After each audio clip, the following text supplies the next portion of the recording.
Cuando yo empiezo a proyectar, y esto es para romper un mito, yo nunca tengo la hoja en blanco, ¿sí? Siempre voy a tener una serie de datos que me los va a estar dando. Principalmente el lugar, porque el lugar me va a estar, en ese lugar yo voy a tener que hacer una reflexión y poder entender, como decía Juan, cuál es la orientación, posibles accesos, posibles maneras de insertar un edificio en ese lugar, cuáles son los datos que me está dando la posición de la naturaleza, la relación con el agua, las visuales principales y las visuales secundarias, estrategias de inserción en ese sitio, por lo cual la etapa inicial en un proyecto siempre es de prueba y experimental, ¿sí? Nunca, en el proceso de un arquitecto o de una arquitecta, yo no inicio el hacer proyectual ya tomando decisiones, ¿sí? Al contrario, me abro a la máxima cantidad de posibilidades, evaluando alternativas dentro de ese sitio. Y lo mismo pasa con el programa. Cuando trabajemos en el ámbito profesional, siempre vamos a tener un cliente que nos va a plantear una serie de necesidades y seremos nosotros y nosotras los que reinterpretaremos y evaluaremos y estudiaremos ese programa arquitectónico. Bueno, entonces, tenemos el sitio. Sí. Énfasis, creo, en reinterpretar, ¿no? Y Ujú. poder hacerse la pregunta, ¿qué significa área flexible? ¿Qué significa una charla? ¿Qué significa un encuentro? ¿Qué es un área sanitaria o un área de descanso? ¿No? Todas esas preguntas que parecen básicas y que parecen obvias, decir un baño es un baño, bueno, es nuestra tarea estar constantemente revisando si eso efectivamente es de esa manera o puede ser factible revisarse, de ser mejor, de interpretarse con una nueva mirada o algo muy particular para este caso. Ujú.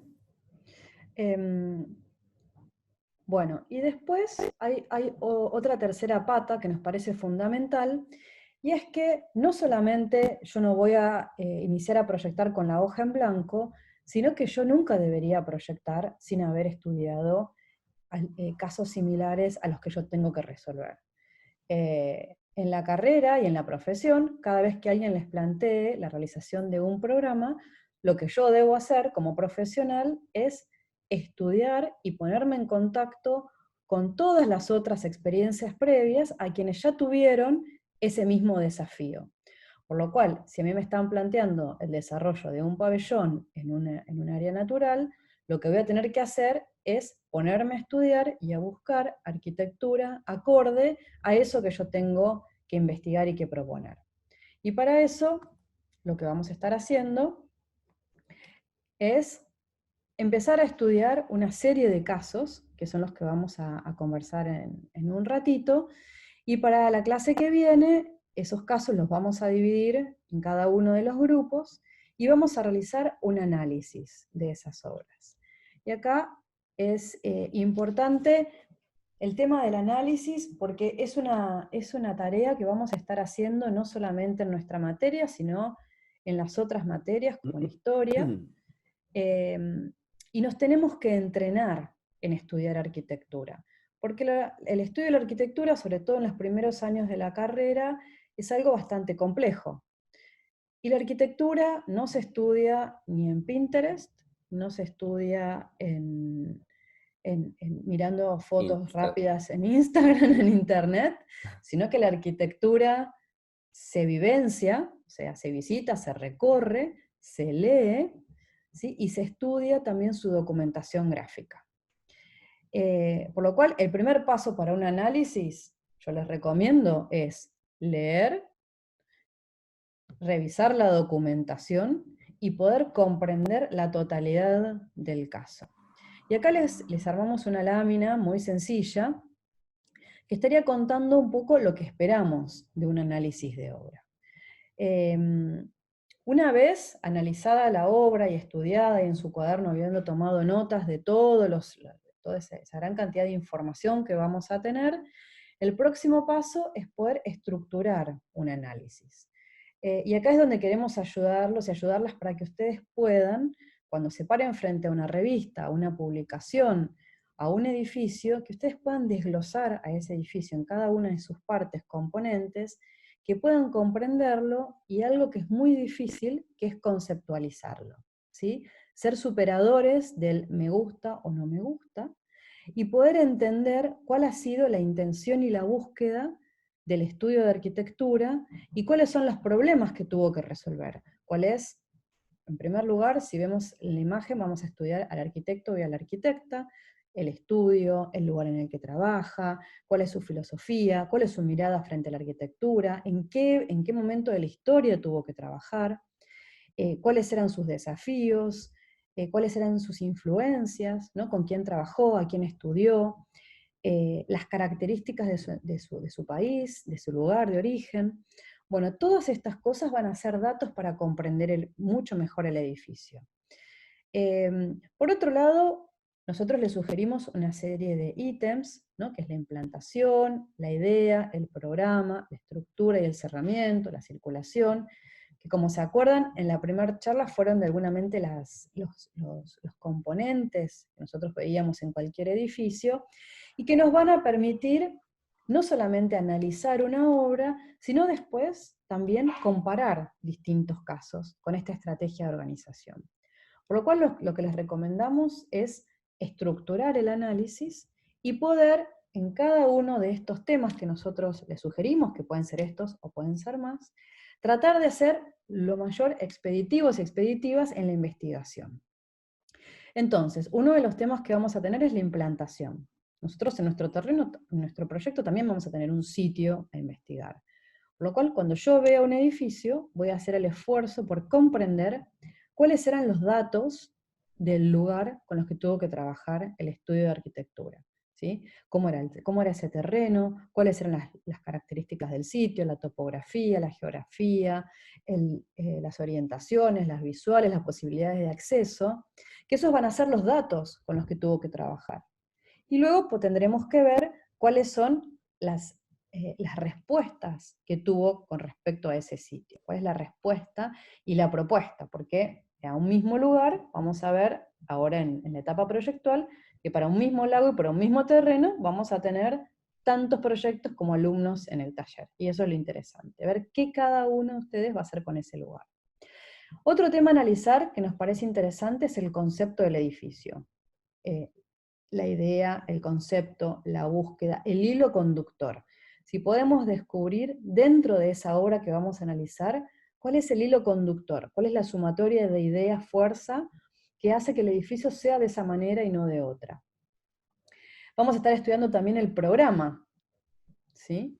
El programa de necesidades y también empezar a evaluar cómo podemos hacer para que cada uno de estos conceptos o de temas que vamos a ir estudiando y descubriendo, los podamos ir convirtiendo en un dibujo sencillo. ¿Sí? Si yo estoy analizando una planta de arquitectura y empiezo a descubrir que hay un programa, por ejemplo, en esta planta, principal, secundario, de apoyo, cuál es el dibujo de planta sencillo, con colores, con acuarelas, no sé, en el programa o con la gráfica que ustedes quieran, con el sistema de representación que quieran, un dibujo sencillo que me ayude a mí a conceptualizar y a sintetizar, por ejemplo, una planta de arquitectura, o un corte, o una axonométrica. Cada dibujo transmite una idea, ¿sí? Y eso es lo que les queremos transmitir. Y en eso es lo que me tengo que entrenar. Porque primero yo voy a estar analizando obras, pero dentro de muy poquito tiempo yo también voy a estar proyectando y proponiendo arquitectura. Y seguramente los primeros dibujos que yo vaya a hacer van a ser de este nivel de desarrollo. Yo no voy a arrancar, como muchos hicieron con el ejercicio del espacio, con una planta perfecta de AutoCAD. Yo voy a arrancar con un dibujo sencillo y conceptual, de corte, de planta, tridimensional, un concepto, un dibujo sencillo, pero en escala, ¿sí? Real, dimensionado y pensado y con un entorno, en el que voy a ir contando cuáles son mis decisiones con respecto, por ejemplo, al programa. Estaremos analizando de los edificios también la estructura y el cerramiento, la materialidad, la tecnología, cuál es la propuesta del estudio de arquitectura en ese sentido, y también cuál es la estrategia con respecto a la circulación. Insistimos en que la estructura del análisis es abierta a muchísimos más temas. Podemos hablar del espacio, podemos hablar de la materialidad y el color, de la vegetación, muchísimos temas pueden ser como el paraguas para abordar el análisis. Este es el sugerido, porque entendemos que es la primera vez que van a analizar una obra, y bueno, y los desafiamos a que ustedes construyan su propio análisis. ¿Qué les recomendamos? Que el análisis no sea una pegatina de fotos, ¿sí? Las fotos ya las tenemos, las descargamos, las vamos a ver ahora en el PowerPoint, no necesitamos más fotos. Lo que necesitamos es que ustedes se entrenen en un dibujo sencillo al que llamamos ideograma, un dibujo que transmite una idea y que les permita a ustedes poder contarse y contarnos de qué se trata el edificio y poder descomponerlo en la mayor cantidad de dibujos. Que como vemos, no es lo mismo lo que cuenta un corte, lo que cuenta una planta, que una sencilla perspectiva, que una axonométrica. Trabajemos con color, trabajemos, como estamos viendo acá en la lámina, el color es importante en el momento de analizar, con flechas, reduciendo al mínimo también la cantidad de texto, ¿sí? Empiezan a aparecer las palabras clave, público-privado, luz, sombra, área de circulación, principal, secundario, que nos ayudan a orientar a quien está leyendo a ese análisis. Bueno, ¿hasta acá estamos? Te hago un aporte. Me parece importante también empezar a entender que quizás para contar un concepto de la obra o una idea, yo estoy queriendo hablar, no sé, de la relación con el sitio o de la organización del programa, probablemente necesite más de un ideograma para contar eso. Ujú. No hace falta ponerle la carga o la responsabilidad a un solo dibujo de concentrar toda la información, porque probablemente no pueda. Así Ujú. como Madrid mostraba el dibujo de RCR de violetas en el medio con ¿Este? la planta y el sistema y y la organización, pero si nosotros vamos a esa obra, vamos a ver que RCR necesitó un montón de otros ideogramas para contar quizás cómo está organizado el proyecto y cómo está relacionado con el sitio, o cuáles son algunas decisiones que lo llevaron a tomar ciertas decisiones morfológicas, etc.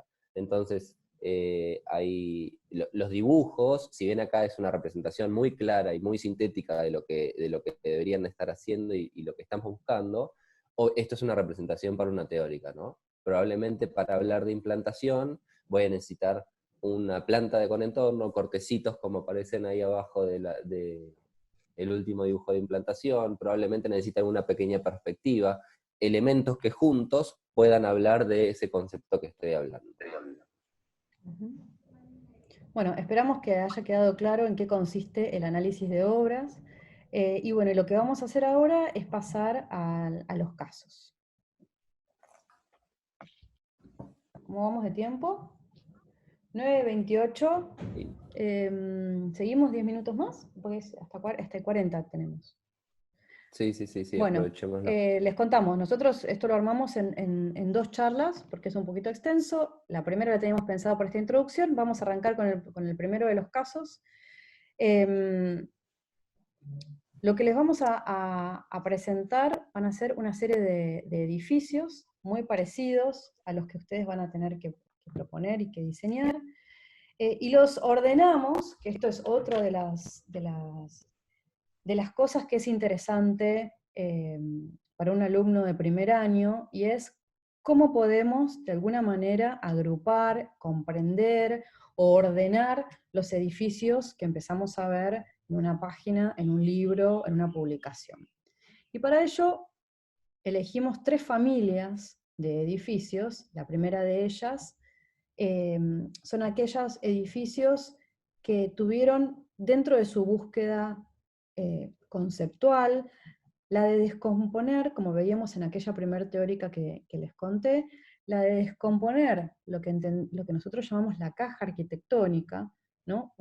Una caja definida a través de sus 4 planos verticales, lo que llamamos el recinto, como vemos en esta planta de Palladio, ¿no? Un edificio que está pensado como agrupación o sucesión de espacios adosados, y que como vemos en estos ideogramas del Qing, el movimiento moderno, y lo que también como hemos leído en el texto de Stiegel, ha buscado explotar esa caja arquitectónica, ¿no? Que cada uno de estos 4 elementos de cierre se descompuso en 4 planos que ya no se tocan, y que empiezan a definir, como vemos en esta planta de Richard Neutra o en esta planta de Mies van der Rohe, empiezan a definir una nueva búsqueda arquitectónica, que ya no es la de la caja, sino la de edificios que empiezan a estar definidos a través de una serie de planos. Estos planos me van a permitir, por un lado, ser la estructura del edificio, y por otro lado, van a ser también elementos de cierre.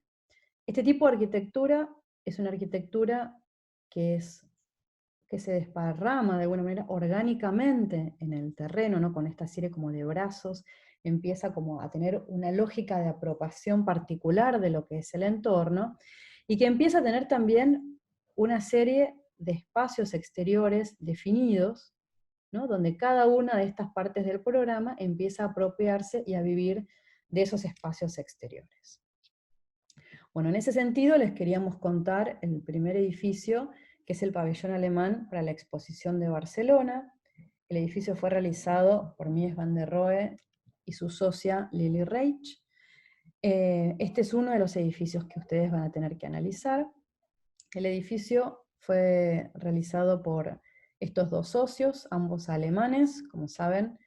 Mies van der Rohe es, junto a Le Corbusier, Wright y Alvar Aalto, son los 4 maestros de la arquitectura del movimiento moderno.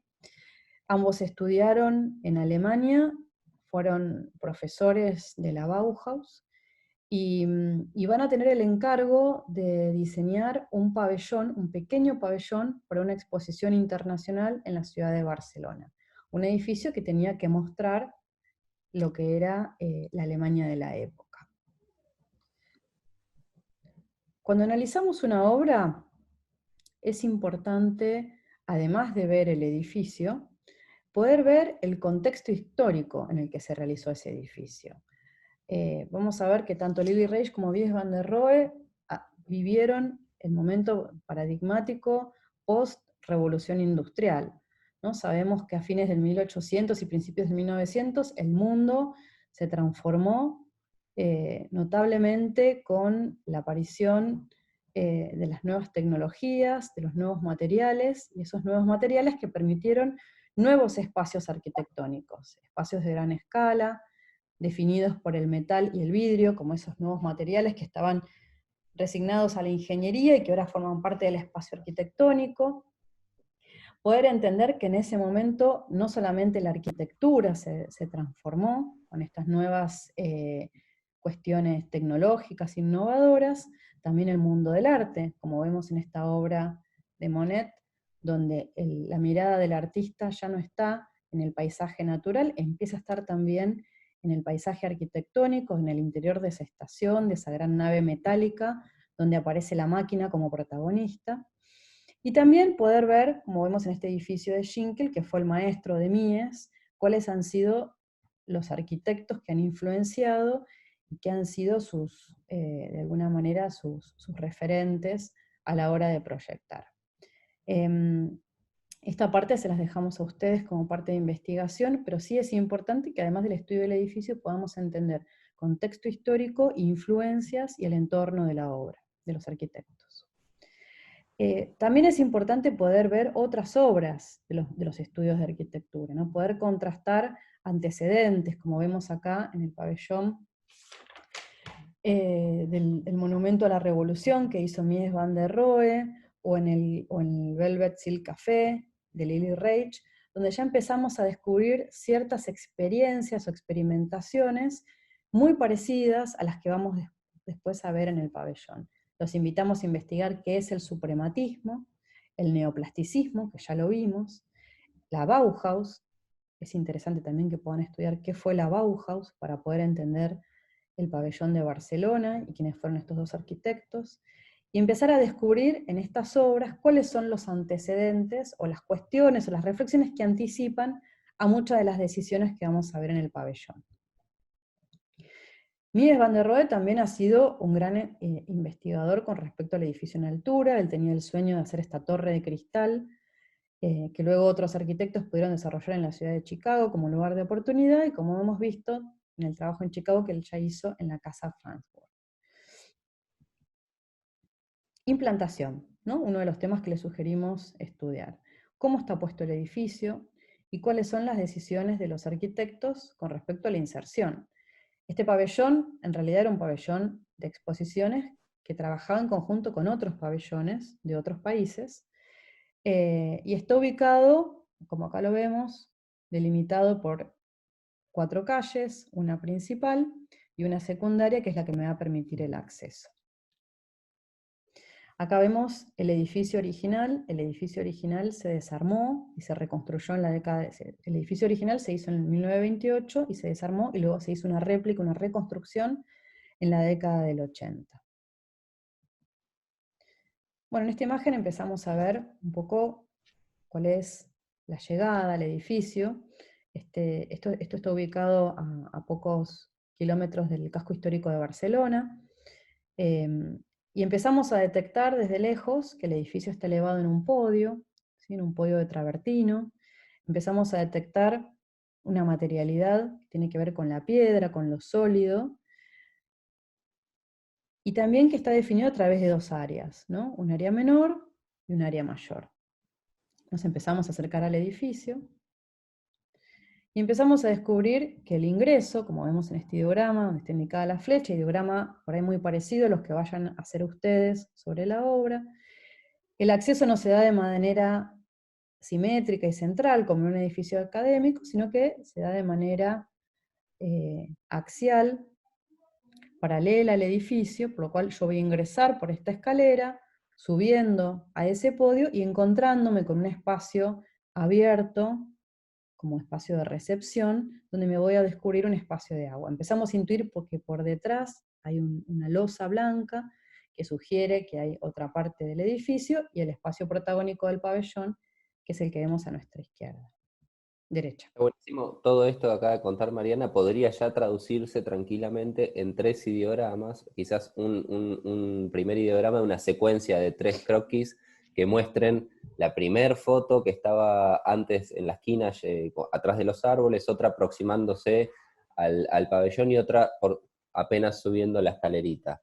Por otro lado, puedo empezar a dibujar un cortecito donde muestre que ese basamento, la idea del basamento de Mies, también es una operación de diseño que a mí me permite recorrer el edificio de cierta manera e ir a buscar un punto de acceso particular que el arquitecto diseña para que yo vivencie la obra desde un movimiento y desde un recorrido. Entonces ahí podemos también traer la teoría del Corbu, del recorrido arquitectónico, de la promenada arquitectural, esto de las 4 dimensiones de arquitectura que hablamos con los textos y demás, y ver cómo estas ideas empiezan a repetir en esta época, que es el 6, que es la idea del momento, y se empiezan a repetir no solamente en París y en Francia y en Austria, sino también en Alemania, en Estados Unidos, en España, ¿no? Como que la idea esta se empieza a repetir a lo largo del mundo.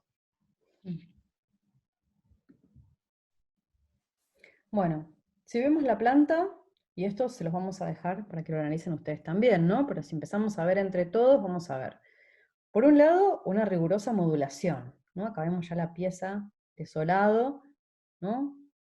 Que empieza de alguna manera a ordenar la planta del edificio. Vamos a ver que no es una planta tradicional, no puedo reconocer claramente un recinto, como veíamos en esa caja original arquitectónica, sino que ese recinto se ha explotado en una serie de planos que van a empezar a definir los espacios, y en una serie de columnas que vamos a empezar a reconocer, cruciformes, que de alguna manera vendrían a ser como la huella de esos muros que desaparecieron. Bueno, el ingreso se da por la escalera, nos encontramos, este cuadriculado representa el espejo de agua que nos va a recibir en este patio exterior de recibo. Nos encontramos con un plano conector que va a unir las 2 partes del edificio, como les decía, el edificio de servicio, que en el día de hoy contiene la tienda, y es un edificio pequeño de apoyo, y el edificio principal, que es programáticamente simplemente un lugar para recorrer. Recordemos que el pabellón tenía la misión de transmitir, de alguna manera, el carácter de Alemania después de la Primera Guerra Mundial, ¿no? Trataba de simbolizar o de transmitir el carácter progresista de la Alemania de la época. ¿Cuáles son los temas que vemos en esta planta? Planta libre, espacios definidos a través de planos, continuidad espacial, espacio abierto, ¿no? ¿Cuáles son los temas? Y esos temas, que yo entiendo que son las ideas del proyecto, como les decía Juan, los voy a tener que traducir en un ideograma. ¿Cómo esta planta se puede convertir en un ideograma de planta libre? ¿Cuál es la flecha que me va a ayudar a contar espacio abierto, transparente, continuo? Bueno, ¿y cuáles son todos los temas a los que yo puedo llegar a reflexionar con una planta, ¿no? ¿Cuáles son los ideogramas que pueden empezar a salir de esta planta? Bueno, estábamos empezando a recorrer el edificio, ¿no? Nos habíamos posicionado en el sector menor, en el sector de servicios, y ya empezamos a ver este plano, ¿sí? Que empieza a conectar a los dos edificios, por lo cual la conexión entre estos dos espacios se empieza a dar, por un lado por este espacio vacío, porque el vacío es un área de conexión, y por otro lado por este plano, ¿sí? Revestido en travertino, y este banco, que empieza a ser el elemento de conexión entre estas dos áreas del edificio, la de servicio y la principal. Y en esta simple imagen empezamos a ver cuáles son las características, una de las características de los espacios propuestos por los arquitectos, ¿no? Me hace acordar a ese ideograma que veíamos del Qing, donde la caja se podía empezar a descomponer en un plano superior de cubierta, en un plano vertical, plano de cierre, y en un plano inferior desolado, ¿no? Esta cuestión como de que puedo trazar un eje de simetría a la mitad y se produce como un reflejo de esa situación. Nos empezamos a acercar al edificio, y a la derecha empezamos a ver dos maquetas, que las pusimos en esta lámina porque nos parece interesante que quienes vayan a analizar el edificio, quizás puedan construir un pequeño modelo sencillo, es un edificio muy sencillo de hacer en maqueta, que les permita a ustedes fotografiar, evaluar y estudiar cuáles son las características, ¿sí? Espaciales propuestas. Acá vemos una maqueta hecha en madera balsa y con varillas. Si no tenemos estos materiales, se pueden usar clavos, palitos y cualquier tipo de cartón. Nos parece interesante que de los casos que analicen quizás puedan construir un pequeño modelo para poder mostrarles a sus compañeros después. Seguimos recorriendo el edificio, nos empezamos a acercar, empezamos a caminar por detrás de ese plano que veíamos recién, y empezamos a ver a nuestra derecha un plano no portante, de carpintería de acero inoxidable. Empiezo a descubrir la estructura puntual del edificio, también revestida, esa columna cruciforme de acero inoxidable. Empiezan a aparecer este plano de cierre, de lo que después vamos a ver que es el patio trasero y más cerrado, revestido en este mármol verde de los Alpes, la escultura como el foco en el espacio, y bueno, y acá nuevamente vemos, si tuviéramos que construir un ideograma de este espacio, que sería súper sencillo, donde vemos el plano superior, plano inferior, y las columnas separadas del cerramiento. Una cubierta también que excede, ¿sí? Que vuela por sobre la posición de la estructura, aparece este plano emboladizo, ¿no? Y esto que leíamos de Stiegel, de que los planos no terminan en el punto en el que termina la estructura, ¿no? Que hay como ese plano superior es superador del orden estructural, y empieza a aparecer como este juego como de encastres, de planos verticales y horizontales. Este sería como el espacio protagónico, ¿no? Definido por este plano de mármol con estos dibujos y estos ocres, y está definido por el plano superior blanco de la cubierta, el plano de mármol, el plano negro de la alfombra, y 4 equipamientos que fueron diseñados también para este pabellón, que es el sillón Barcelona. ¿Recuerdan cuando leímos a Stiegel? Leímos a Theo van Desburg y hablaba de que el color ha encontrado un lugar en el arte y que es la arquitectura. Bueno, este trabajo que ha hecho Lily Reich, que era una fanática de la paleta de colores, era diseñadora de textiles y diseñadora de interiores, todo este juego que de alguna manera después van a leer, que alude o representa la bandera alemana, empieza a definir fuertemente la ocupación del espacio. Ya con poner una alfombra negra, empiezo a definir un espacio arquitectónico, en un plano de color inferior. Aparece el plano superior de cierre, el plano verde, el plano de vidrio. ¿No? Todo empieza a estar definido por un por una superposición de planos sintéticos, minimalistas. Recuerdan que Mies tenía esa frase de menos es más. Bueno, y esta imagen, estamos parados en este sector de la planta, mirando nuevamente hacia el patio, entre el espacio protagónico y el camino que lleva hacia el patio trasero. Y acá lo que vemos es nuevamente, recordemos que Mies y Lili Reich estuvieron en contacto con toda la vanguardia neoplasticista. Vamos a ver un espacio que no es un espacio tradicional, ¿sí? No es un espacio simétrico, único, que lo puedo descubrir desde un solo punto de vista, ¿no? No puedo realizar una perspectiva a un punto de fuga para entender esta situación espacial.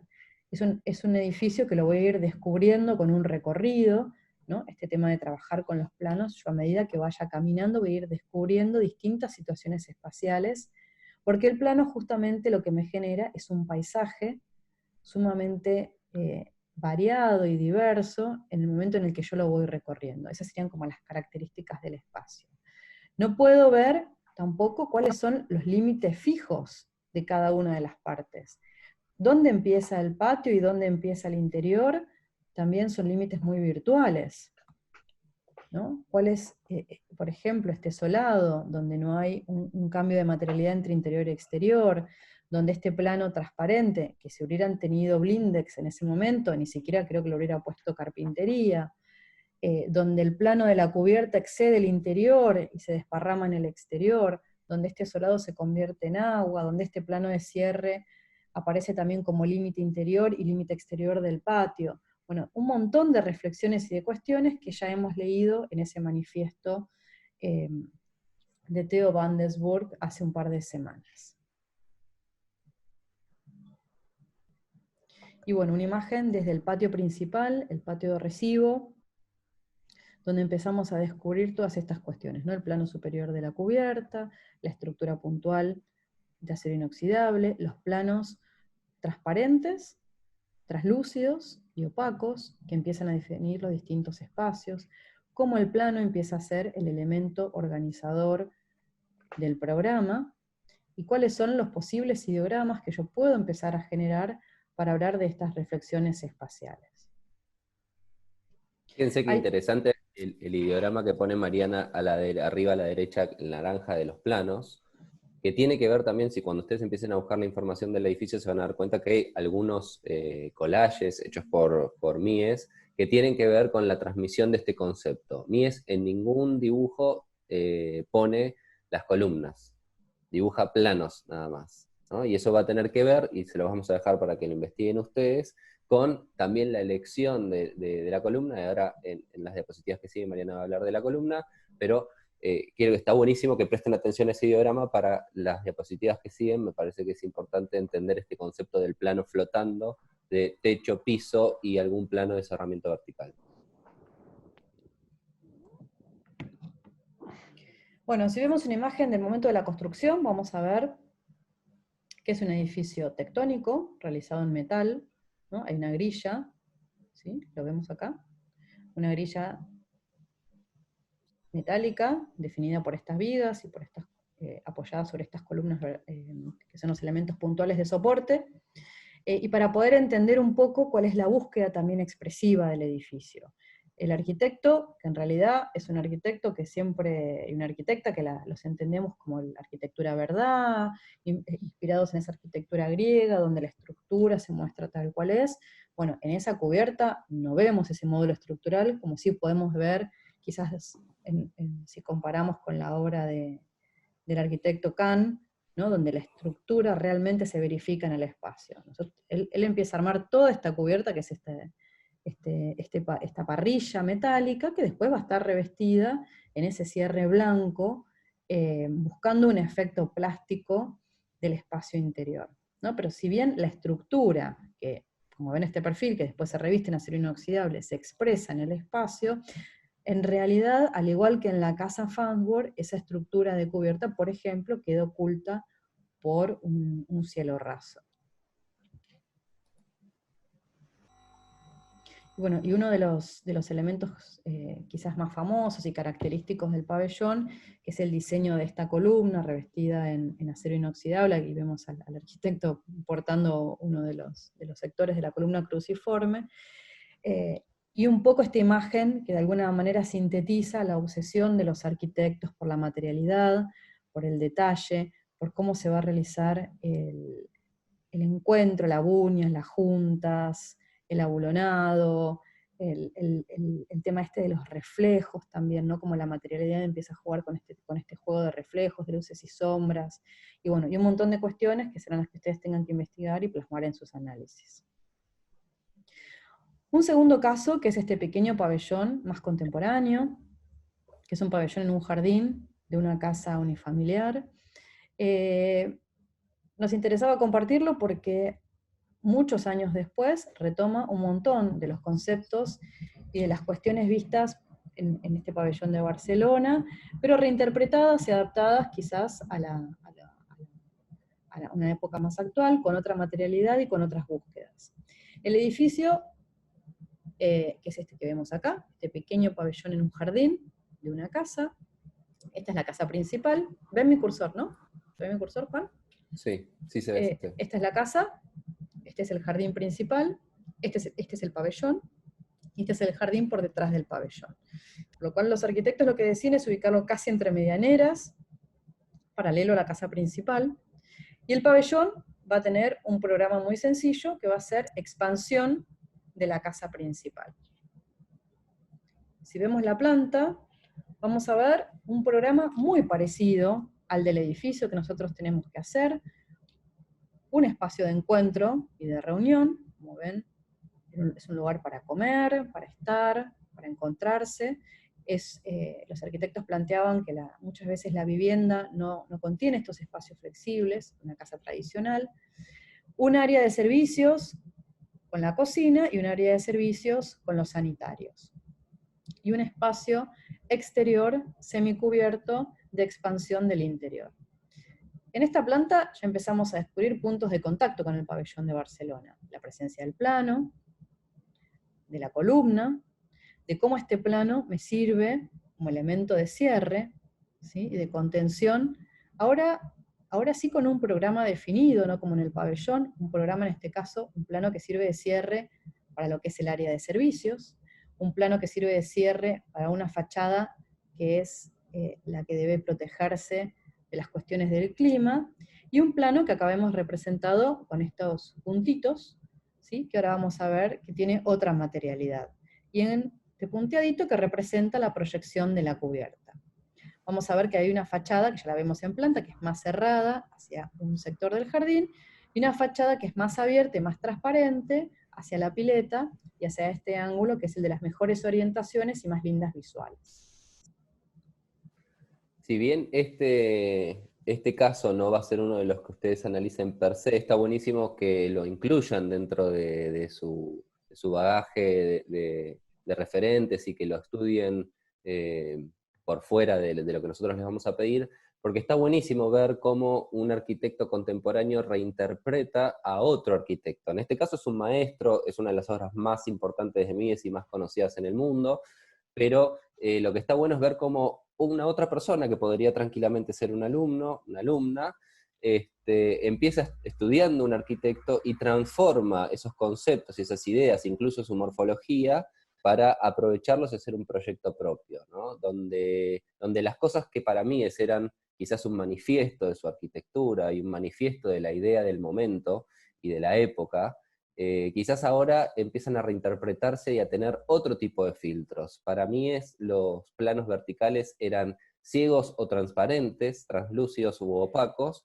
y en este caso los arquitectos empiezan a desarrollar todo un mapeo, quizás lo ven ahí en los grafijitos donde están las personas con paredes de distintos gradientes atrás, empiezan a generar un mapeo de diferentes maneras o diferentes opacidades que puede tener ese plano, para esconder más menos, para iluminar más menos, para ventilar más menos los espacios que contienen atrás. Es importante también, si podemos pasar quizás a la otra, empezar a ver cómo empieza a cambiar también la propuesta estética y el impacto visual de la obra, si bien tiene mucha reminiscencia a lo que nosotros veíamos en el pabellón de Barcelona, y ver cómo las tecnologías empiezan a replicar. Nosotros veíamos esa carpintería, o las carpinterías de Mies, que quizás no se mueven, son carpinterías fijas, y que me permiten a mí armar un recorrido muy particular. En este caso, los planos también se permiten darse la vuelta. Si se acuerdan, en la planta aparecía, y lo voy a dibujar acá, Ay, perdón, te iba a no, llevar a la no, planta. no pasa nada. ¿Te dejo Sí, si ahí? querés, va. Bueno, O sea, dale. planta, planta, planta. Si recuerdan, acá en la planta tenemos este plano que pega la vuelta, ¿no? Y que genera esta pequeña L, que en principio no sabemos muy bien para qué es, ¿no? Primero la licencia, ¿no? Lo primero que hay que observar es la licencia, donde los planos ya no son tan puros como los de Mies, sino que permiten pegarse la vuelta, ocultar, ¿no? Ocultar algunos servicios y demás. Y ahora sí, si volvemos quizás a la perspectiva, nos vamos a dar cuenta que ese plano, ¿no? Ese plano que pegó la vuelta, en realidad lo que está haciendo es funcionar de apoyo para, y lo voy a mostrar acá, perdón, es muy difícil dibujar con esto. Ahora voy a borrar la que dice Juan Alonso, que no va. Toda la carpintería está pasando por detrás, se recoge, se pliega y sale entre el plano blanco y el plano fracturado, el plano horadado, y con esta guía que aparece acá arriba, ¿sí? Toda la carpintería desaparece del espacio, entonces todo esto queda de alguna manera fuera del edificio, armando un espacio mucho más fluido, en el otro sentido, después lo vamos a ver cuando tengamos otra imagen, pero un espacio mucho más fluido en este sentido del otro lado del plano, ¿no? Entonces, no solamente las licencias que se da en relación al referente, sino cómo reinterpreta y lo usa a favor en función de una nueva tecnología, una nueva idea, un nuevo programa, etc. Bueno, acá ¿No? vemos Acá la... vemos Sí, sí. perfecto, acá vemos perfecto cómo toda esta carpintería desapareció y este espacio se transforma en algo continuo con el semicubierto y el descubierto, que si se fijan en el solado avanza por sobre la línea de cubierta, entonces empieza a generar dos espacios distintos, pero que a la vez están contenidos por este plano, ¿no? Y del otro lado tenemos esta otra carpintería que es un poco más fija, pero también se puede mover y generar transparencias en el otro sentido. Podemos ir Bueno, ahí. si hasta acá estuvimos viendo la familia de edificios que empiezan a estar definidos por planos y que tienen toda una voluntad espacial particular, la próxima familia que vamos a ver son aquellos edificios que empiezan a estar definidos por una grilla estructural que cuando se eleva en 3 dimensiones se convierte en una grilla tridimensional, y que estos edificios tienen otras particularidades y otras búsquedas. En primer lugar, parece un módulo, ¿no? Que si bien en los otros edificios también teníamos un módulo, pero hay un módulo de crecimiento, como veíamos, recuerdan, en la Ville Savoie, que había esa grilla estructural definida por un módulo que les definen las columnas, esa estructura puntual. Ese módulo que se empieza a crecer no en un sentido, sino en dos sentidos, ¿no? Como vemos en estos ideogramas, que luego cada uno de esos módulos podrá o no definir un espacio, pero sí hay una intención o una voluntad de manejo de una grilla que se empieza a crecer en dos sentidos. Por acá lo que vemos son los ideogramas realizados por un estudio de arquitectura japonés que se llama Sana, que ha sido uno de los grandes investigadores de este tipo de organizaciones tipológicas. Hablamos de tipología cuando hablamos de temas comunes en una familia de arquitectura. Estamos acá hablando de un edificio de planta profunda, compacto, como quieran llamarlo. Pero bueno, sí queríamos que cuando ustedes se encuentren con este tipo de arquitectura puedan descubrir cuáles son las lógicas de organización y cuáles son los elementos comunes o las particularidades de este tipo de arquitectura. La primera obra que vamos a ver de esta familia arquitectónica es una obra del estudio Kazuyo Sejima, Ryuichi Nishizawa, es un estudio japonés. Ha desarrollado la mayor parte de su obra en Japón, en su lugar natal. Bueno, han ganado muchísimos premios, en el 2010 ganaron el premio Pritzker, y como saben, no sé si saben, pero Kazuyo Sejima se forma trabajando en el estudio de Toyo Ito, que es uno de los más importantes arquitectos japoneses. Acá vemos una imagen de una de las obras más famosas del arquitecto, que es la Mediateca de Sendai, otro arquitecto que pueden estudiar, muy interesante, si es que quieren conocer más sobre la obra de los arquitectos, poder entender dónde trabajan, cuáles son las particularidades de la arquitectura japonesa, y cuáles han sido sus influencias más inmediatas, en este caso Toyo Ito, uno de los arquitectos que los ha formado. Y el estudio de Saná, o sea, porque ellos tienen un estudio cada uno y un estudio en conjunto, ¿no? Hay arquitectura que es de Kazuyo Sejima, hay arquitectura que es de Nishizawa, y arquitectura conjunta que es la del estudio Saná. Si leemos sus entrevistas y si vemos sus charlas, que hay muchas en internet, vamos a ver que ellos tienen una gran preocupación, en primer lugar, por el programa, por la reinterpretación de ese programa y por entender que ese programa puede ser planteado de una manera muy específica y particular, que es la que ustedes van a investigar. Van a tener una preocupación también por experimentar con un espacio flexible, continuo y fluido. Ellos dicen que no se va a limitar solamente a planos que se mueven y a puertas que se abren y se cierran, sino que van a tener una mirada bastante particular de qué es para ellos la fluencia espacial. Eso también sería interesante que lo investiguen. Y también van a tener, inspirados en la arquitectura de Le Corbusier y de Mies van der Rohe, una principal preocupación por investigar la estructura de los edificios. Van a ser una gran cantidad de edificios con una estructura puntual, con una estructura que va a conformar una grilla, y ellos van a decir que van a tener un desafío, a diferencia de Le Corbusier, a quien van a reinterpretar, donde si bien la estructura se va a diferenciar del cerramiento, ellos van a buscar que no haya competencia entre un elemento estructural y un elemento de simple cerramiento. Y ahora lo vamos a ver en esta obra que es el café, el Park Café en Ibaraki de Japón. Este es un encargo que recibe el estudio para realizar un pequeño pabellón, una confitería, un lugar de descanso, nuevamente un programa muy parecido al que vamos a tener que hacer nosotros. El paisaje es el típico paisaje natural japonés. La naturaleza en Japón, recordemos que tiene muchísima fuerza en lo que es en la arquitectura. La isla, si bien tiene muchísimas ciudades, las ciudades están todo el tiempo en contacto con la naturaleza, tiene un paisaje natural muy rico y muy particular. Y bueno, y el terreno con el que ellos van a trabajar, acá vemos la carretera de ingreso, un entorno natural, y un río, ¿sí? Que va a ser una de las visuales más interesantes con las que van a trabajar.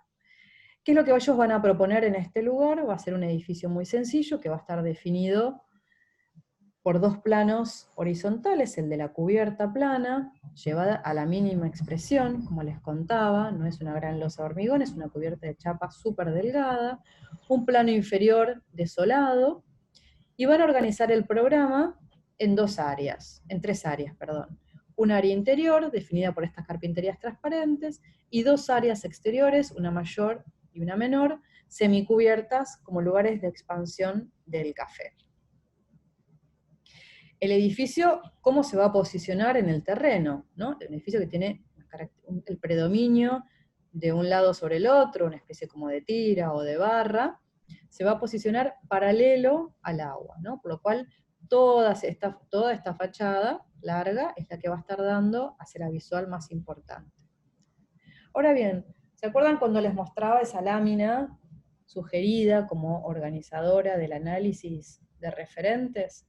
Y acá es interesante poder ver, en cada uno de los casos que tengan que analizar, ahora o en la vida, cuál es el concepto que quieren trabajar los arquitectos y las arquitectas, cuál es la idea fuerza.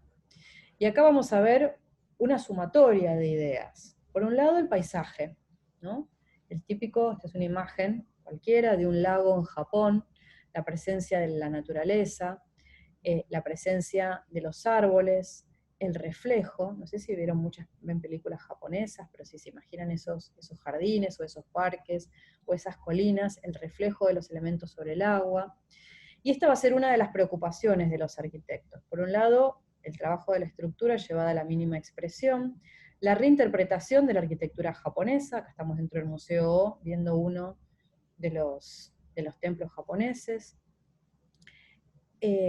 Como experimentación, el tema del reflejo, ¿no? Del jugar con los sentidos, las cubiertas de espejo, los planos de vidrio, que empiecen de alguna manera como a manipular los sentidos de quien recorre el edificio.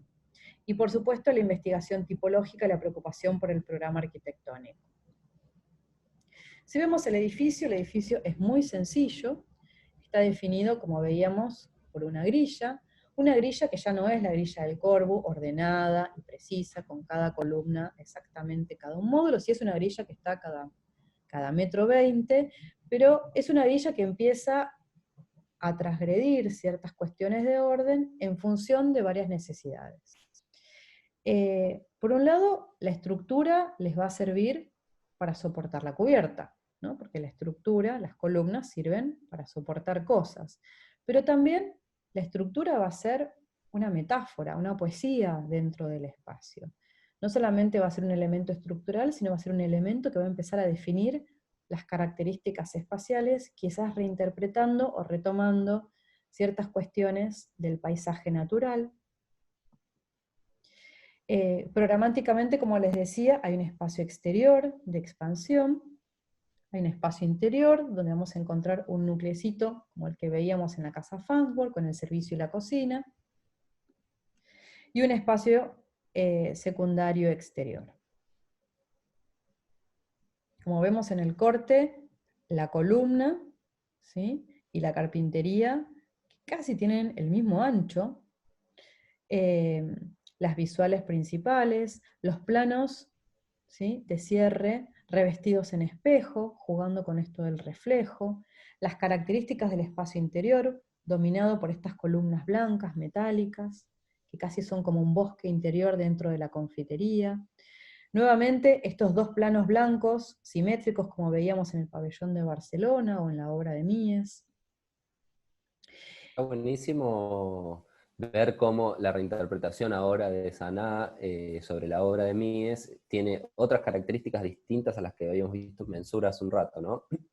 Donde Mies, quizás en el pabellón, croma todas las columnas para que el reflejo las haga desaparecer, ellos usan el mismo criterio para hacer desaparecer esos plenos de instalaciones, pero la columna es algo muy presente en el espacio interior porque hace reminiscencia a esos bosques y a ese paisaje natural local que ellos tienen. Por lo cual ahora la columna pasa a ser un elemento estético importante, pasa a ser un elemento configurador del espacio sumamente importante, donde Mies en realidad era un soporte que quería disimular. Pero a la vez reinterpretan esa operatoria y lo vuelven a usar en los plenos. Así que esas conexiones a mí me parecen que están buenísimas. Bueno, les quería mostrar a quienes quieren investigar más sobre los arquitectos el pabellón que hicieron para la Serpentine Gallery, que es un pabellón que hicieron en uno de los jardines, ganaron el concurso para uno de los jardines en Londres, y bueno, quizás con la misma tipología y la misma idea, el mismo concepto de bosque, de grilla y de este predominio de las columnas, pero quizás con una morfología, ya no en un prisma rectangular, sino por ahí en esta ameba, por ahí más orgánica, que empieza a desarrollarse dentro del parque, como para contrastar un mismo concepto, pero quizás con otra morfología. Bueno, la próxima obra es el pabellón San Lucas ¿este lo contás vos, Juan? Sí, de Rodríguez y Oriol. Este ejercicio está buenísimo porque es muy similar al que vimos de Mensura, ¿no? Donde efectivamente el programa es una necesidad de una vivienda privada, de generar espacios de expansión, de generar un pabellón en el parque que absorba las necesidades de ocio y de esparcimiento de la vivienda, ¿no? Lo que nosotros hoy llamaríamos acá en Argentina un quincho, pero que conceptualmente puede ser mucho más que eso, y donde los arquitectos se permiten empezar a investigar ciertos conceptos que vienen trabajando que tienen que ver con esta grilla estructural, con esta grilla no solamente estructural, sino espacial, y empiezan a a reinterpretar, así como quizás Saná expresaba el bosque de columnas, en realidad ellos tratan de llevar los apoyos de esa grilla a la más mínima expresión, donde predomina uno de los sentidos principales. Si querés podemos pasar a la próxima, está la planta un poco más clara, ¿no? Vemos acá ese ideograma que Mariana puso al principio para explicar la grilla tridimensional y entender el concepto espacial sobre todo de este sistema, y vamos a empezar a ver acá los arquitectos cómo tiran estas líneas de órdenes principales, ¿no? Que van en sentido de una mínima pendiente y un cambio paisajístico que tiene el terreno, que tiene que ver con este bosque y una pradera que está del otro lado, ¿no? Y estas líneas de orden que estoy marcando ahí, termino de marcarlas así no les queda dudas, ¿no? Son las que van a generar, por un lado, el orden del programa, y por otro lado, el orden de los apoyos, que va variando en función de generar distintas visuales y demás, y que en el otro sentido, espacialmente en el corte, podemos pasar a la próxima, lo vamos a ver muy claro, ¿no? Que también tiene estas fugas de visuales que pasan en este sentido. Entonces el corrimiento de estos tabiques estructurales es importante para armar el programa. Por otro lado, si acá ven esta secuencia, ¿no? Que me parece que está buenísima para generar, ¿no? Ya hasta a nivel proyectual, digo, esta secuencia de cortes que empieza a contar cómo los programas empiezan a suceder a lo largo del eje contrario de la estructura. Vamos a ver, y ahora estos dos volumencitos, que son los que organizan el programa, que en realidad estos volumencitos no son portantes, son simplemente cerramientos. Cabe destacar que este pabelloncito no tiene no tiene espacio interior per se, son todos semicubiertos, y que entre estas dos estructuras van a empezar a aparecer unas cubiertas, que son las que están explotadas acá arriba, ¿no? Estas chapas plegadas, que van a estar tomadas entre la luz, entre apoyo y apoyo, y van a cerrar solamente aquellos espacios necesarios, ¿no? Por ejemplo, el espacio de cocina con el espacio que le sucede, el baño con un pequeño living, etcétera, etcétera. Entonces la reinterpretación, ahora, podemos pasar si querés a la próxima, de el concepto de planta profunda, de grilla estructural, donde en realidad acá yo lo que veo es un gran macizo arriba como una cubierta pesada que intenta flotar sobre el paisaje, algunos volúmenes pseudo cerrados en el espacio interior y mucha fluidez del espacio, ¿no? Sobre todo en la imagen de arriba yo puedo ver, donde solamente veo un par de tabiques, lo blanco que es el cerramiento está bien diferenciado y el resto es paisaje. Incluso empieza a fundir, empieza a generar estas aberturas, ¿eh? A ver, la voy a dibujar, estas aberturas en Ay, las perdón. cubiertas. No, no pasa, está bien, déjame esa, sí. ¿Esa te gustó? Este, esta perfecta, sí. Mm. Estas perforaciones donde la cubierta deja de existir, se frena en un momento la cubierta para poder pasar y ver un poco de cielo, para poder tener más paisaje y introducir y arraigar este objeto al paisaje que lo rodea. Y lo más interesante de todo esto es ver cómo este pequeño experimento, ¿no? Que era un edificio que más o menos también tiene 100 metros cuadrados, pero que en realidad es muy chico para el estudio. Si entran al estudio de los arquitectos van a ver que es un estudio con mucha obra construida y muy grande.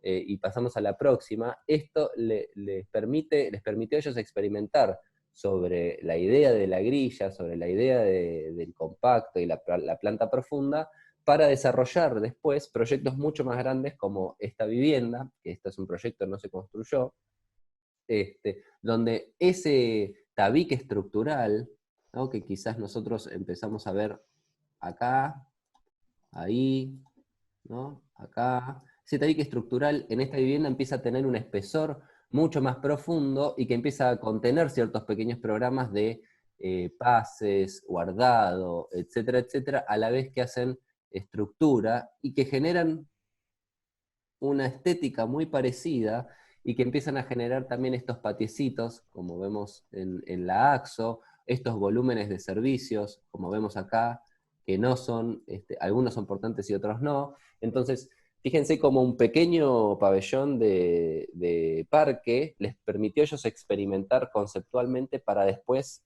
ir más profundo, para seguir experimentando, para seguir avanzando sobre esos conceptos y aplicarlo en otras obras mayores, ¿no? Eso me parece interesante. Bueno, les decía que la última familia es la de los edificios que nosotros llamamos edificios lineales, tira, pabellones, ¿no? Que tienen como característica común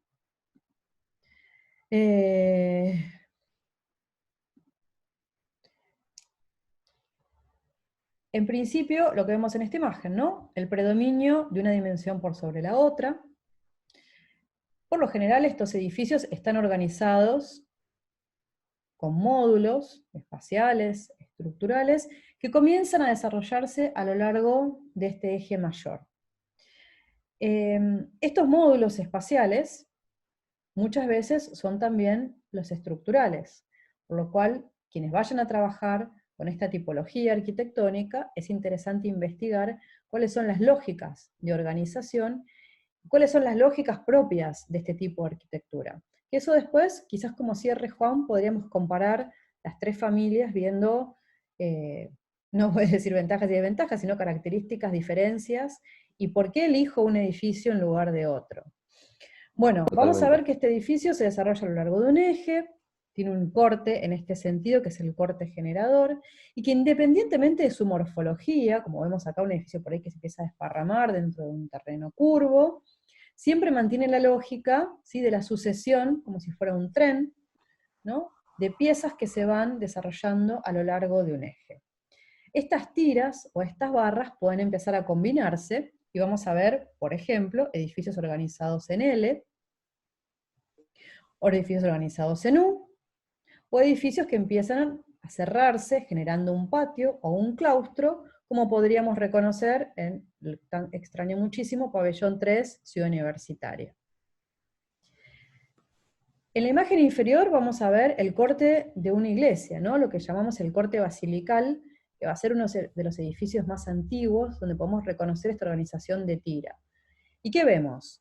Vemos un corte generador, ¿sí?, una estructura que empieza a desarrollarse a lo largo de ese eje, el predominio de una dimensión por sobre la otra, y uno, si quieren ampliar sobre este tema, uno de los arquitectos australianos que más ha trabajado y más investigado sobre esta tipología arquitectónica, que es el arquitecto Glenn Merkut, exquisito arquitecto. ¡Ay! Se dejó de compartir, ¿qué pasó?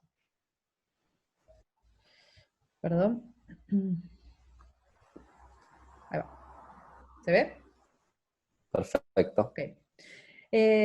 Arquitecto australiano que ha sido de uno de los grandes investigadores y ha desarrollado esta tipología arquitectónica. Porque quienes decidan trabajar con este tipo arquitectónico, que tiene muchísimas ventajas en el momento de trabajar un pabellón, es interesante investigar posibilidades de acceso, ¿sí?, cómo se diseñan las tapas largas contra las tapas cortas, posibilidades de expansión, de combinación entre las tiras. Ay, ¿no estoy grabando? Sí, estás grabando. Ah, ok. El primer Franco edificio... pregunta ¿Cómo? cuál es la dimensión sobre la otra. Dice que hay una dimensión, explicó Mariana, que es predominante por sobre la otra. Ah, ok. Bueno, a ver si puedo dibujar. Tenía ganas de dibujar. Voy a anotar acá.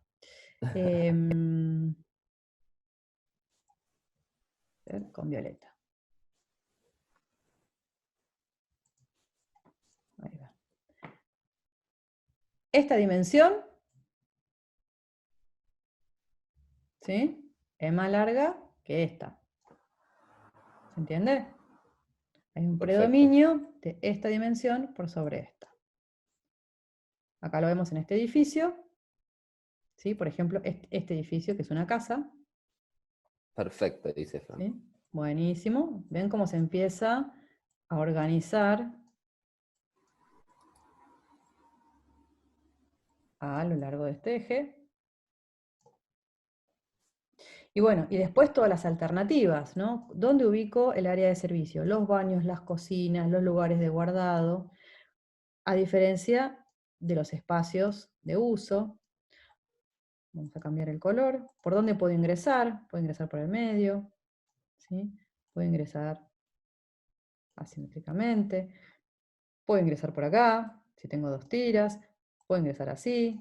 puede ingresar asá, los servicios pueden estar en las puntas, pueden estar en un lateral, pueden estar en el medio, ¿sí? O sea, hay un montón de posibilidades de organización.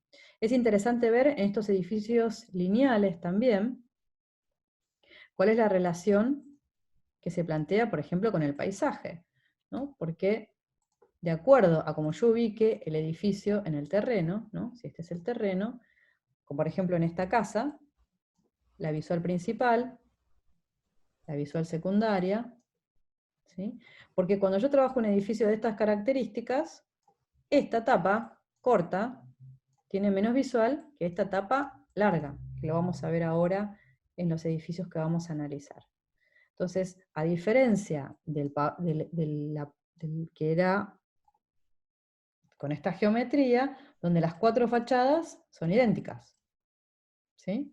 Acá tenemos una fachada más larga, que es la que tiene mayor relación por ahí con el paisaje, y una fachada corta a la que la llamamos la tapa, ¿sí?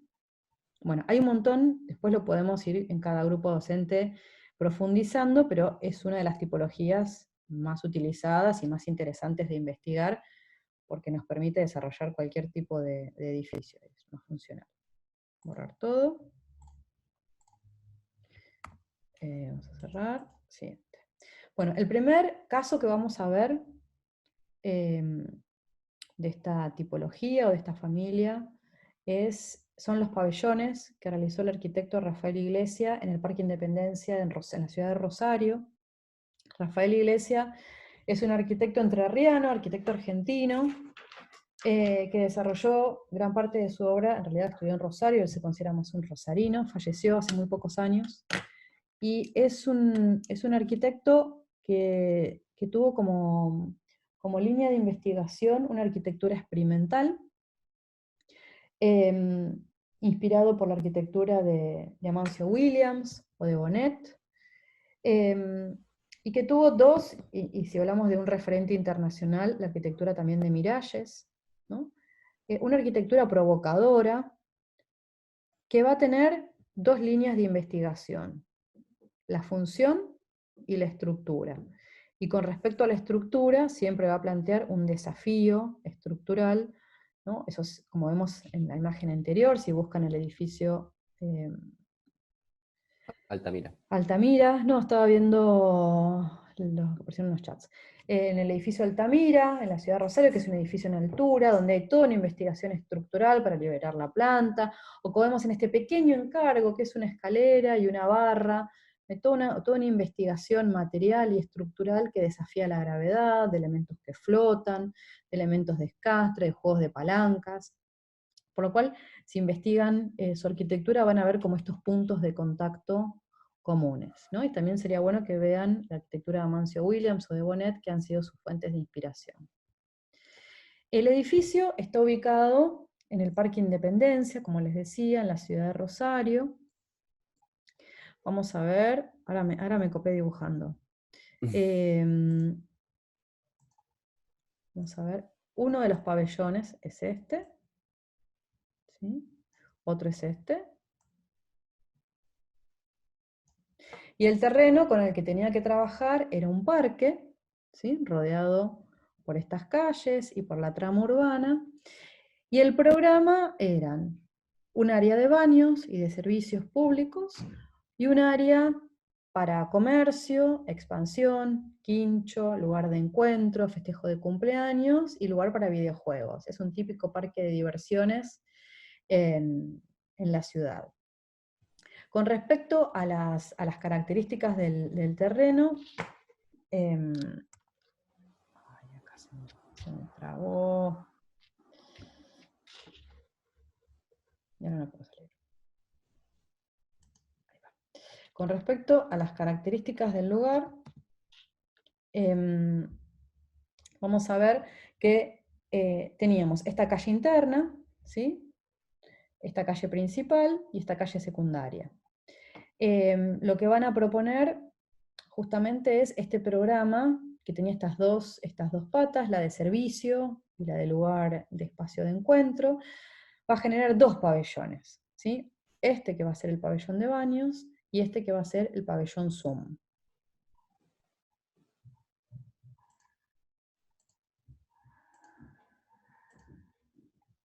Este es el pabellón de baños, ¿sí? Que como lo vemos, empezamos a intuir que es más cerrado, es más hermético y es translúcido, y este es el otro pabellón, que es el pabellón del área de quincho.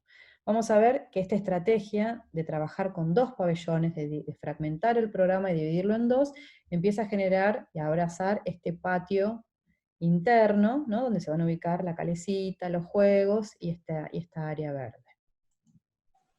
El primer pabellón que vamos a ver, que es el pabellón de los baños, a ver si podemos empezar a detectar puntos de contacto con la arquitectura que ya venimos viendo. Vemos que hay una caja, ¿no?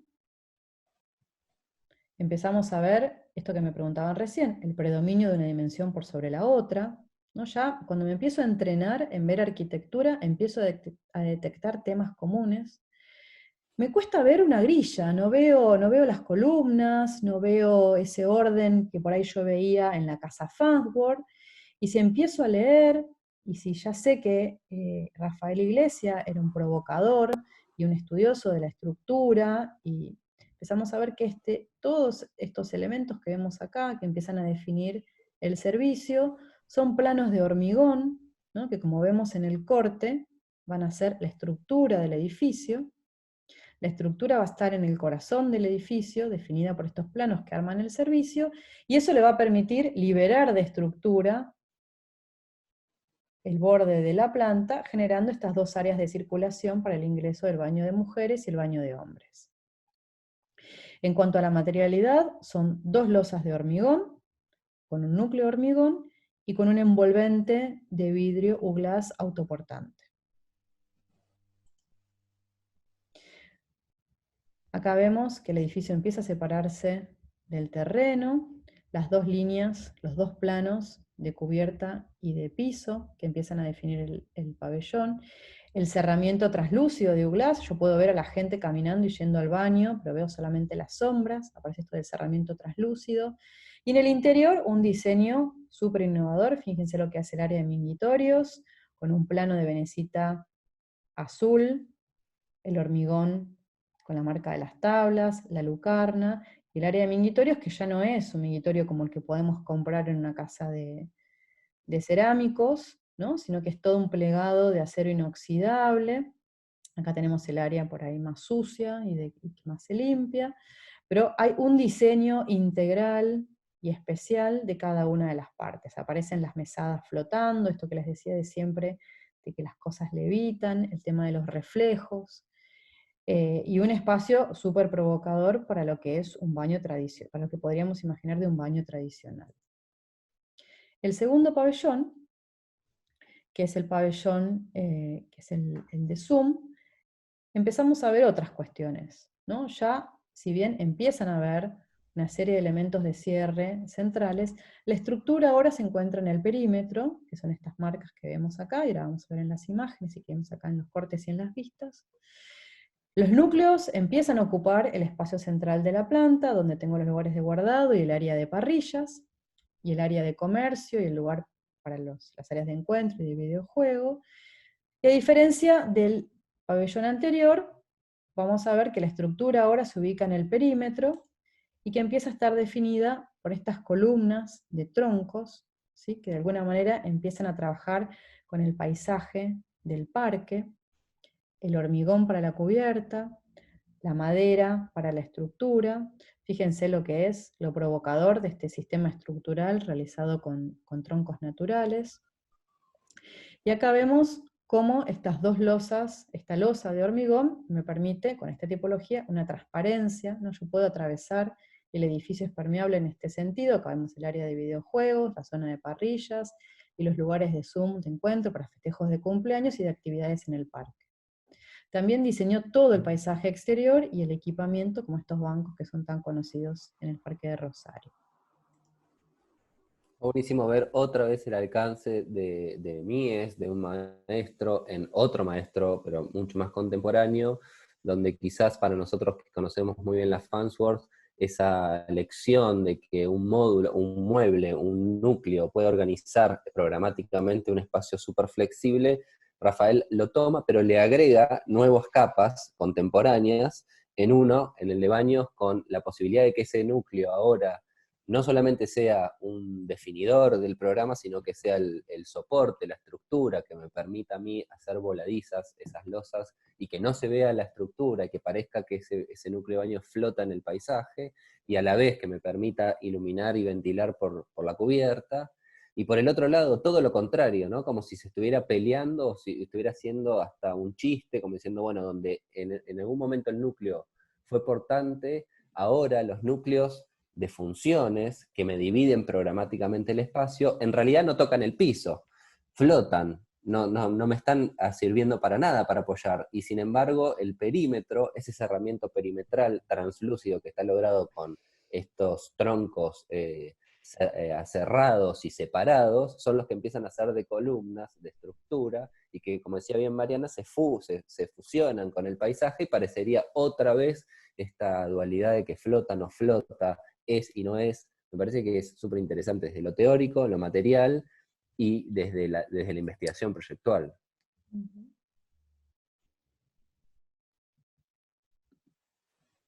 Bueno, y el último edificio que vamos a ver, que es este pabellón Parque de Pinos, ubicado en China,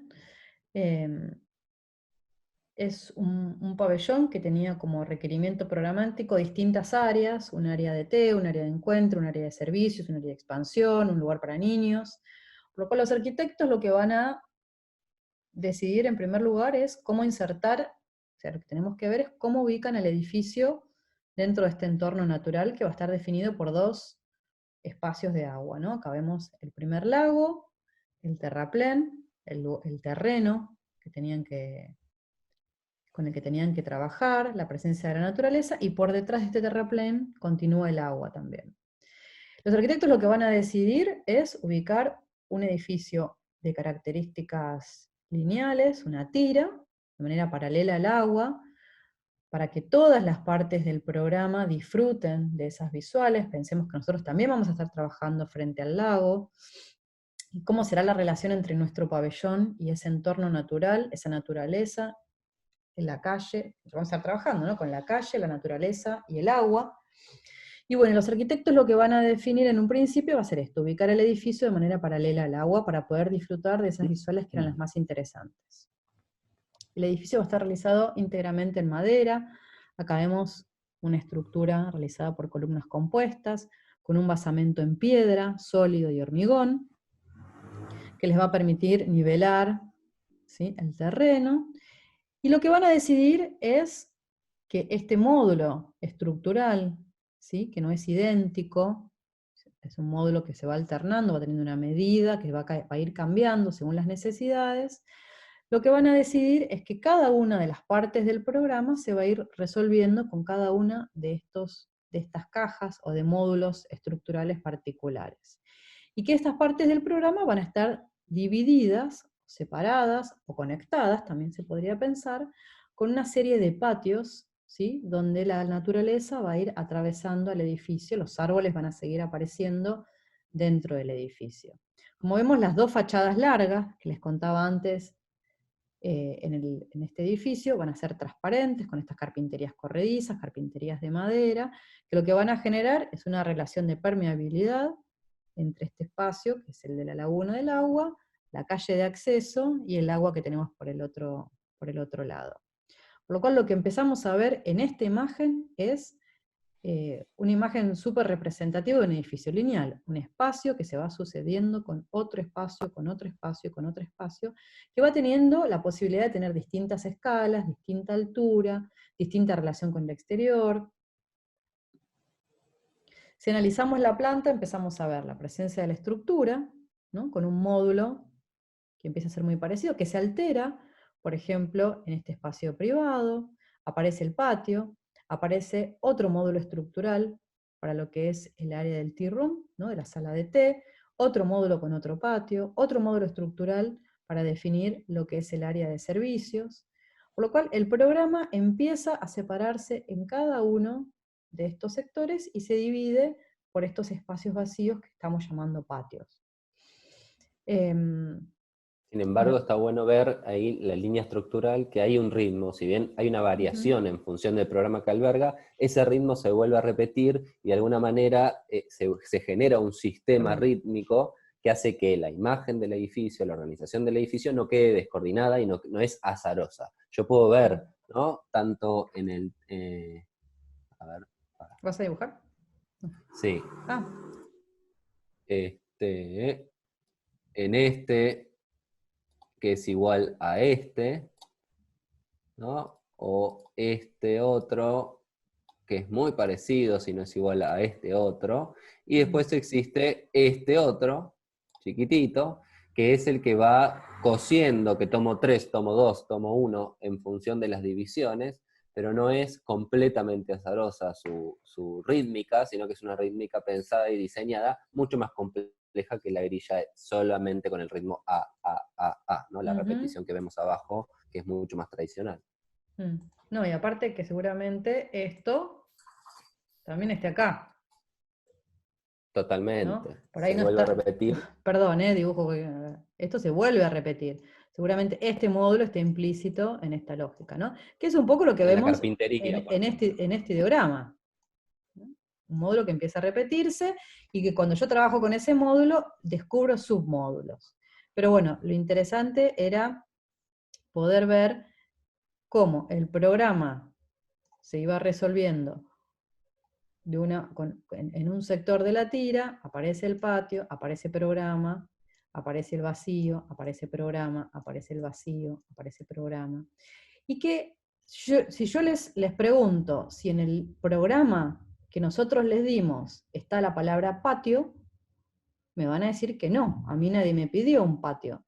Y seguramente a estos arquitectos nadie les pidió un patio.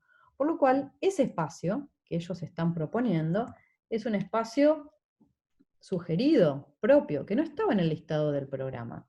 Así como nadie me está pidiendo muelle, ni nadie me está pidiendo que la cubierta sea transitable, ni nadie me está diciendo la palabra enterrado. Hay un montón de cuestiones que no están en el programa y como les decía Juan antes, van a tener que ver con la reinterpretación o el estudio particular que yo haga de ese programa. Perdón. Cuando dibujo se me cuelga. No, puede ser. Sí, porque tengo que volver al ratón. No, me cuesta un montón.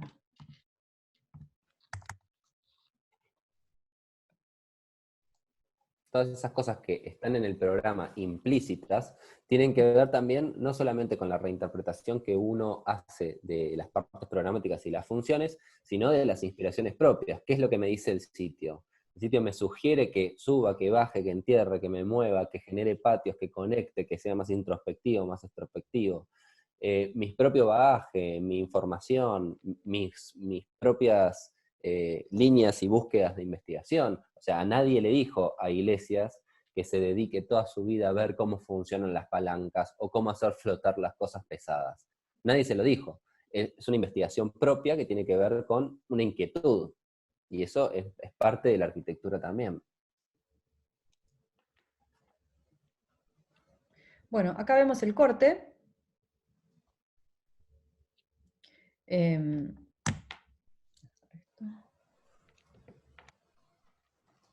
bueno, acá vemos el corte del edificio, ¿sí? Lo que llamamos el corte generador de un edificio en tira. Acá vemos cómo esta diferencia del terreno es resuelta, ¿no? Como le decíamos, con ese podio nivelador. Y cuál es la secuencia espacial que se empieza a desarrollar a lo largo de ese eje predominante. El corte en el otro sentido. Nosotros siempre decimos que este es el corte natural de un edificio en tira, ¿no? Lo que llamamos el corte que se va a ir desarrollando a lo largo de ese eje que nos permite comprender el edificio, y este es el corte espacial, donde empezamos a ver que los espacios propuestos van teniendo distintas escalas a lo largo de este eje principal. Bueno, algunas imágenes que tienen que ver con la tecnología, con el diseño de la estructura, con el trabajo tectónico de la madera.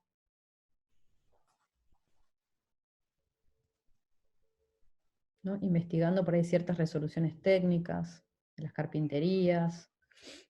del equipamiento, de la relación con el exterior.